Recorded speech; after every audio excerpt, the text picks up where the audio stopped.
Okay, this is a video on the factoring notes and homework packet. This is section 6, the difference of perfect squares.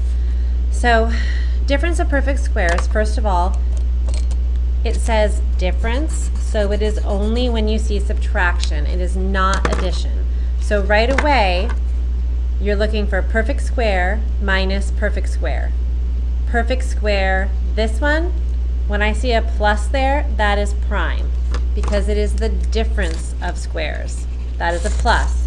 Same thing down here, that is a plus. That is not the difference, that is the addition. Now number 12 starts off looking like it might be a plus, but I can see I have a GCF because my first term is negative.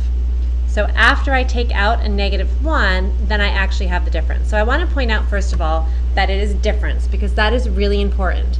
It is only when there is a subtraction sign between two perfect squares. So difference of perfect squares. Alright, so again, what you are looking for is it'll be two terms, versus a lot of times for quadratics we're seeing 3 terms, or for grouping examples we might already see it as 4 terms. So this is different, this is 2 terms. So the other 2-term one that you see is perfect cubes. So when you see 2 terms, look and see, does it have a square, does it have a cube? So if it has a square and it's 2 terms, you're checking to see, is that a perfect square, is that a perfect square? If they are, then you have your 2 sets of parentheses. One is plus, one is minus. Your first term that goes here and here, so right here. This space here is filled by the square root of x squared. The square root of x squared is x, so I put x in. This second spot here is the square root of this, the square root of 9. That is 3. That's all you do. It's super fast. So again, on number 1 here, perfect square minus. I draw my 2 sets of parentheses. One is plus, one is minus. The square root of x squared is x. That goes in the first spot. The square root of 1 is 1. That goes in the second. Number 4, perfect square minus. 2 sets of parentheses, plus, minus. Square root of x squared is x. Square root of 25 is 5. And I'm done. Number 5, perfect square.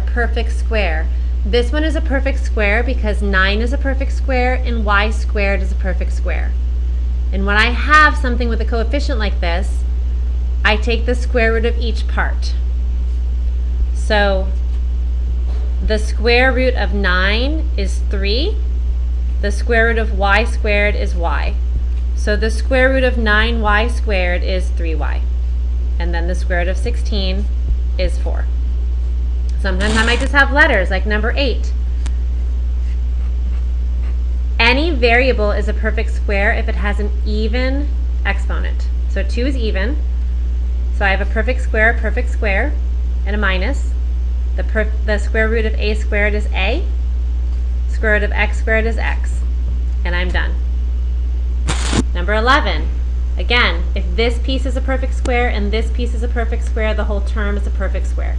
So perfect square minus. Plus, minus, the square root of 25m squared is 5m. The square root of n squared is n. On some of these, you'll need to look for a GCF, because of course we're always looking for a GCF before we start anyway. So here, I have a GCF of 2. Once I take that GCF out, I have perfect square minus. So my answer needs to have that GCF.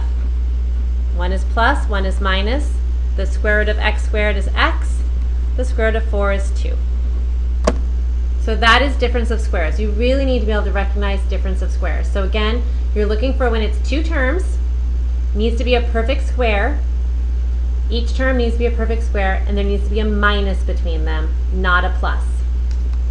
And again, reminder, all your even variables, even exponents. X squared is a perfect square.